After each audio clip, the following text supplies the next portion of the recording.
Сандалабаевич, мен жана айткандай, азыркы күндө, мисалы ошо сиздер фермерлер кайрылып атат дедиңиз, бир конкреттүү бир фактылар барбы? Республика боюнча канча фермердин канча гектар жерин же болбосо канча сомдук зыян келтирилгени боюнча? Биз мындай кылалы, бизде атайын ошол дыйкандардын ассоциация бар да. Мен керек болсо алардын арыздарды сизге алып келейин. Ущерб канча болду? Мүмкүн бул толук Кыргыз Республикасынын ущерб катары болуп калбайт, бирок хотя бы сиз уже на примере мындай көрүп каласыз да. Азыр бул жерде Дасандалбаевич, сиз айтып атасыз да, экинчи концепцияны колдоп берсеңер, экинчи окууда чогуу иштешели, бир топ баягы бул жердеги аз тартыш болуп аткан маселелер чечели деп. Мен байкашымча, мисалы, мурдагы алып чыккан мыйзамдын алкагында эле мурда дагы ушул вопростор көтөрүлгөн да, мындан 2 жыл мурдачы, 3 жыл мурда. 3 жыл мурда көтөрүлгөн, туура айтасыз, бирок көйгөй чечилген эмес, туура айтасыз. Жок, көйгөй чечилген эмес. Эми ошол жерде дагы биздин мурдагы урматтуу коллегаларыбыз менен, Айыл чарба министрлиги менен бир топ талкуу болгон. Бирок ошол талкуулар эске алынбай, кайра эле мурдагы эле концепция келип атат да бүгүнкү. Жок, андай эмес. Талкуулар өтүп, мен заключенияны алып. Керек болсо 300 көрсөткүч мурда, мен адашпасам бир аз азыраак болсо керек эле. Жок, ушундай эле болчу. Алишер Абийович, ушундай эле болчу. Мен айтайын дегеним, Дасандалбаевич, мисалы ушунчалык талаш тартыш болуп атканда сиз мен сразу айта кетсем, кечирим сурайм сизден. Сиз өткөндө да каршы болгонсуз, азыр да каршы эле болуп атасыз. Ошондуктан мен сиз менен мындай тартышпайм да. Бул жерде сиздин оюңуз. Сиздин оюңуз мүмкүн дагы туура. Бирок бул маселе өтө курч эле болуп атпайбы? Алишер Абийович, биз бул маселени чечпесек, эми бир механизмди көрсөтүш керекпиз да. Давайте, вот мен айтып атпаймынбы? Мейли сиздин оюңуз туура болсун. Бирок экинчи окууда сиз бербейсизби? Биз анда кантип дыйкандарды сакташ керекпиз? Кантип түшүмдү сакташ керекпиз? Ошону бербейсизби анда? Дасандалбаевич, мен сизди сыйлайм. Өзүңүз билесиз аны. Бирок бул мыйзамдын алкагында туура айтасыз. Мен бул жерде эми мен каршы болуп аткан жокмун. Мен өзүмдүн оюмду айтып атам. Себеби ошол мындан 3 жыл мурдагы талкуудан кийин дагы жерлерде ушул маселелер көтөрүлгөн. Мен өзүмдүн оюм эмес, ошол өзүм жолуккан дыйкандардын, өзүм жолуккан малчылардын ойлорун, мындай көпчүлүктүн оюнун алкагында анан ошолордун сунушун айтып атам. Себеби эми бул оңой маселе эмес да. Макул, бул жерде эми экинчи тарапты дагы бир укпайлы, бул Айыл чарба министрлиги, сиздердин оюңуздар кандай? Башкы прокуратура, Үмүткан Ругазиевна, сиз дагы өз оюңуздарды айтсаңыздар, кандай болот? Саламатсыздарбы, урматтуу Дасандалбаевич, урматтуу депутаттар. Бул мыйзам долбоору бизге өкмөт тарабынан түшүрүлүп берилген. Жалпылап жыйынтыктоо боюнча биз министрлик ведомстволор менен макулдашып, жалпы өкмөттүн позициясына администрацияга кирип бергенбиз бүгүнкү күндө. Бүгүнкү күндө чындыгында бул маселе бар. Бул жанагы мал эрте күздө жайлоодон түшүп келгенде жана биздин күздүк талааларга эме боюнча зыян келтирүү боюнча, андан сырткары жанагы эрте жазда жайлоолорго чыгып кетелек маалда ушул убактарда апрель-май айларында кичине маселелер жаратып атат бүгүнкү күндө. Биз жалпысынан бул как азыр норма турат, бул мыйзамда 200 расчетный показатель болуп, бирок анын механизмдери бүгүнкү күндө иштөө механизмдери жок болгондуктан бул берене бүгүнкү күндө мындайча айтканда иштебей турат да. Анан мына сиздер дагы ошо биз көтөргөн маселелерди көтөрүп келдиңиздер. Мына расчетный показательдер 200дөн 300гө көбөйүп атат. Андан сырткары жана 3 күндөн кийин эгер малдын ээси табылбаса, тиги айыл өкмөтү ошону базарга чыгарып сатуу мүмкүнчүлүктөрү да каралып атат. Бул жана биздин юстиция министрлиги, башкы прокуратура, башка органдар бергенде ошо негизги мүлк бул конституциянын негизинде кол тийбестик эмесине укугуна ошондуктан бул жеңилдетилген механизмди кайра карап чыгуу боюнча сунуштар да берген. Жалпысынан бардыгын ушу келип түшкөн сын пикирлердин баарын жалпылап биз өкмөткө кирип бергенбиз. Бүгүнкү күндө бул боюнча дагы иштешибиз керек. Сиздер көп маселелерди көтөрдүңүздөр. Жанагы эгерде малдын ээси эмес, ошону кайтарып аткан адам киргизбеген болсо, анда жоопкерчилиги кимде болот деген да маселе бар бүгүнкү күндө. Рахмат. Рахмат. Нургазиевна, сиз Азыр мен бир кошумча суроо койсом болобу, уруксат берсеңиздер. Дастан Далабаевич, бул мыйзам долбоор жаңы эмес да, туурабы? Биз азыр иштеп аткан мыйзамга өзгөртүүлөрдү киргизип атабыз да. Туура. Ошол экөөнүн айырмасын айтып коесуздарбы? Азыр бул жерде мындай элде ой жаралышы мүмкүн да. Жаңы мыйзам жаңы мыйзамды сунуштап атасыңар дагы 30 000 сомдон штраф салып атасыңар депчи. Эски бүгүнкү күндө иштебей турган мыйзам менен азыркынын айырмасын тактап берип коесузбу? Тактап айтып атканда бул жерде айып пул көтөрүү бир маселе, экинчи маселе бул малды ким кармайт, ким сатат, ошол боюнча жаңы нормалар кирип атат да.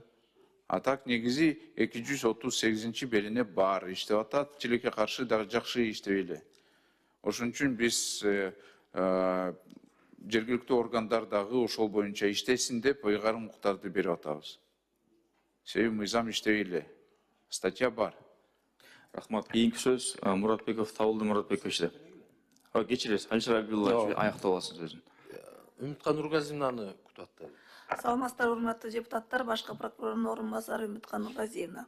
Кыргыз Республикасынын Жогорку Кеңешинин депутаты Дастан Далабаевич Бекешев тарабынан демилгеленген мыйзам долбоорунда айыл чарба жаныбарларынын ээлерин эгинди тепселегенди үчүн айыл чарба жаныбарларынын ээлеринин жоопкерчилигин күчөтүү маселелери боюнча Кыргыз Республикасынын айрым мыйзам актыларына өзгөртүүлөрдү киргизүү жөнүндө мыйзам долбоорун карап чыгып, башкы прокуратура төмөндөгүдөй корутунду берет. Биринчи, мыйзам долбоорунун биринчи беренесинин биринчи пунктунда подпункту менен Кыргыз Республикасынын укук бузуулар жөнүндө кодексинин 31 беренесине айып пулду толугу менен же жарым жартылай жеке жана юридикалык жактардын пайдасына өндүрүү мүмкүнчүлүгү караган толуктоо киргизүү сунушталууда. Бул толуктоону киргизүү максатка ылайыксыз деп эсептейбиз. Анткени айып бул коомдук укуктук жоопкерчиликтин чарасы болуп саналат жана мамлекеттин гана атынан колдонулат. Анын укуктук табияты мамлекеттин мажбурлоо функциясын ишке ашыруунун бир формасы катары айып пулду мамлекеттин киришин өндүрүү болжолдойт. Эгер ошол эле учурда сунушталган толуктоо айып пулду жеке жана юридикалык жактардын пайдасына багыттоо анын негизги маңызын өзгөртүп, иш жүзүндө анын зыяндын ордун толтуруу ыкмасын айлантууда. Ал эми зыяндын ордун толтуруу маселелери жарандык мыйзамдар менен жөнгө салынган жана зыянды өндүрүү институту аркылуу ишке ашырылат. Демек, азыркы учурда сиздер тарабынан талашып жаткан зыян боюнча ал бардык мыйзамда, граждандык мыйзамда көрсөтүлгөн, тартибиде көрсөтүлгөн, кандай жол менен, кандай комиссиялар түзүлүш керек, кандай далилдерди келтирип, граждандык тартипте толук кандуу өндүрүп алганга азыркы учурда иштеп жаткан мыйзам толугу менен жооп берет. Мындан сырткары укук бузуулар жөнүндө кодекстин 53 беренесинин талаптарына ылайык укук бузуу жасаган жана жоопкерчиликке тартылуучу адам келтирилген зыяндын ордун толтурууга милдеттүү деп да бул мыйзамда, азыркы күчүндө турган мыйзамда толук кандуу жазылган. Укук бузуу жасаган адам келтирилген зыяндын ордун ыктыярдуу толтуруудан качкан учурда анын ордун толтуруу жарандык сот өндүрүш тарабынан жүзүгө ашырылат. Эгер өз эрки менен төлөбөсө, анда жарандык сот аркылуу андан толугу менен өндүрүлөт. Укук бузуу жасаган адам анын жоопкерчиликке тартууга негиз болуп, аныкталган бузуулар жоюуга милдеттүү. Жаза чарасын колдонуу жана анын аткаруу адамды аныкталган бузууну жоюу милдетинен бошотпойт деп аныкталганын белгилеп кетебиз.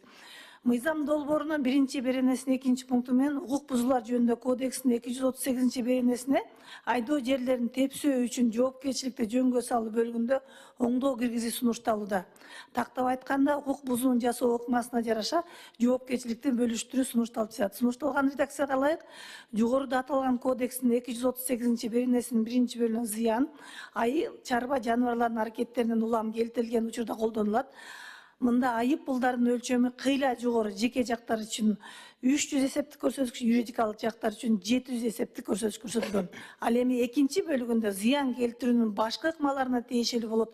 Жанагы ылайык айып пулдар тескерисинче олуттуу түрдө төмөндөтүлүп, жеке жактар үчүн 55 эсептик көрсөткүч, юридикалык жактар үчүн 170 эсептик көрсөткүч аныктоо сунушталды.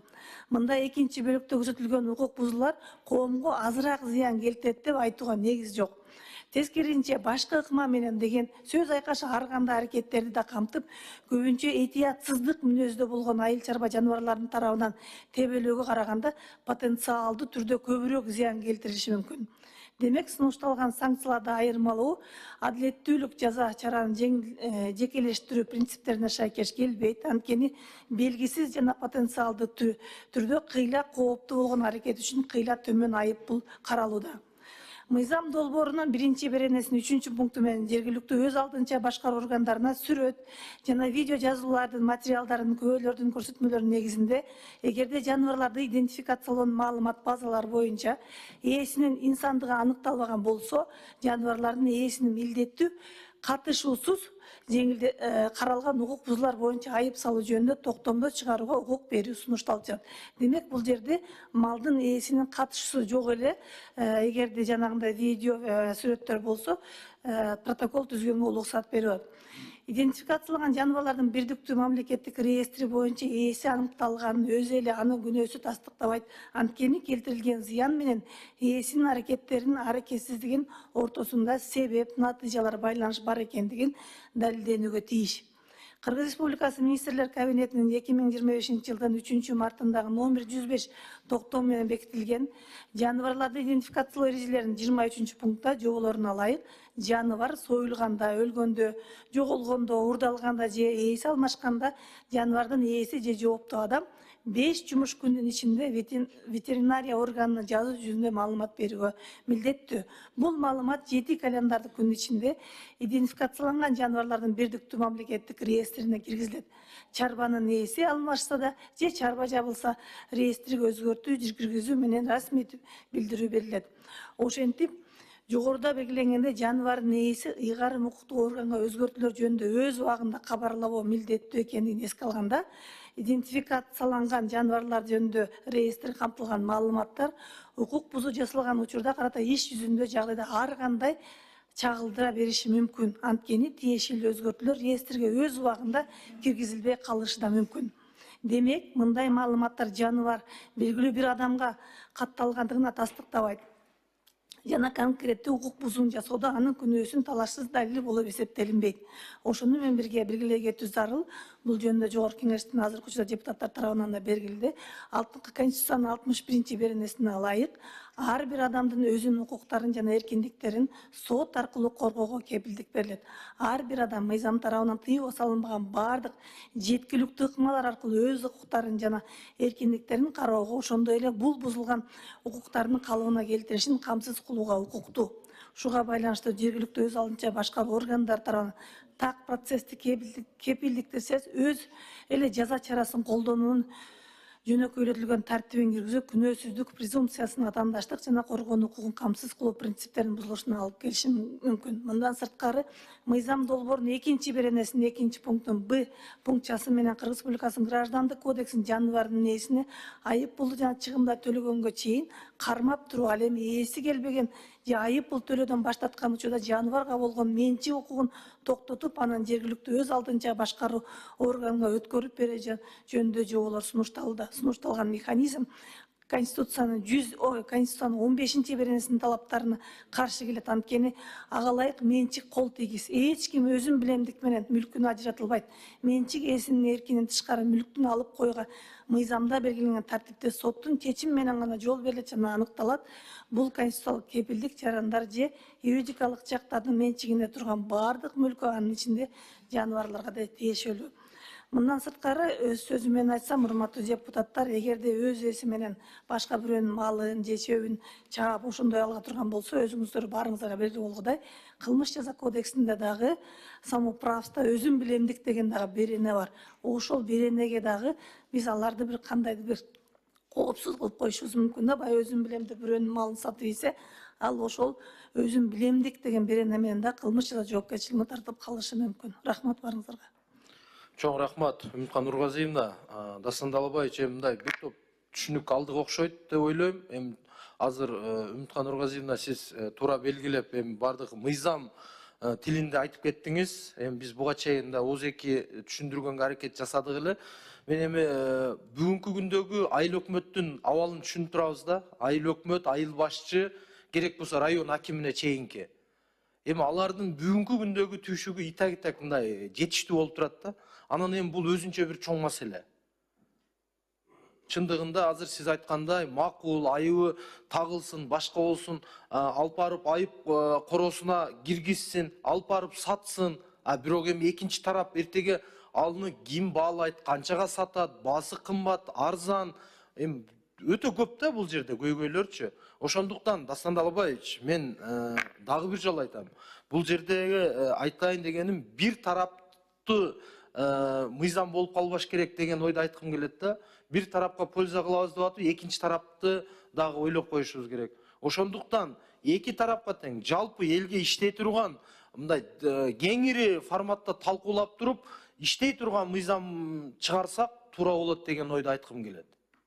Так менин жеке каршылыгым жок. Бирок могул сиз жазып келген статьялар, пункттар чындыгында азыр биздин урматтуу коллегаларыбыз айткандай бир 80%га чейин, 70-80%га чейин эми өтө эле мындай орой жазылып калгандай, же болбосо могул азыркы башкы прокуратура айткандай бир топ мындай карама-каршылыктар жаралгандай сезилип атат да.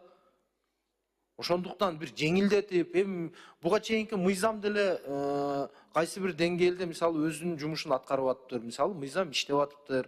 Анан эми ошол мыйзамга бир мындай өзгөртүү киргизе турган болсок дагы, бир аз мындай жеңилирээк кылсак, эки тарапка тең. Азыр эми могул сиз жазып келген эмелер бул эртеңки күнү мыйзам кабыл алгандан кийин дагы толук кандуу кандай иштейт, кандай болот. Канчалаган биздин айыл башчылар бир малдын артынан айыл башчы, айыл өкмөттөр камалып кетиши да мүмкүн да ошол жердегичи. Бир болбогон нерсе менен. Түшүндүм, Алишер Абибалович, түшүндүм. Давайте чогуу экинчи окууда өзгөртүүлөрдү киргизели. Азыр эми концепцияны мен сунуштадым. Башкы прокуратуранын дагы заключенияны уктук, чогуу эле. Ошол эле кээ бир нормаларды алып салууга мен дагы даярмын. Таптакыр эле жок деген жокмун деп. Мен айттым го, чогуу эле экинчи окууда ушун жеңил кылабызбы, сиз дагы сунушту бересиз дейм. Тем более биякта комитетте мүчө болуп атасыз. Чогуу эле карайлы. Керек болсо ошол 70% нормаларды алып салайлы. Бирок маселе бар. Тилекке каршы мындай жакшы угулуп атат, бирок мыйзам иштебей эле тилекке каршы. Вроде бы бүт баары эле как будто бы жазылган, бирок иштебей эле. Ошон үчүн фактылар өтө көп болуп атпайбы? Так что суранат элем, давайте чогуу экинчи окууда эметели, өзгөртүүлөрдү киргизели. Азыр просто концепцияны же өзгөртө албайсың себеби регламент боюнча билесиз аны жакшы эле. Экинчи окууда эле биз аны сунуштарды киргизе алабыз.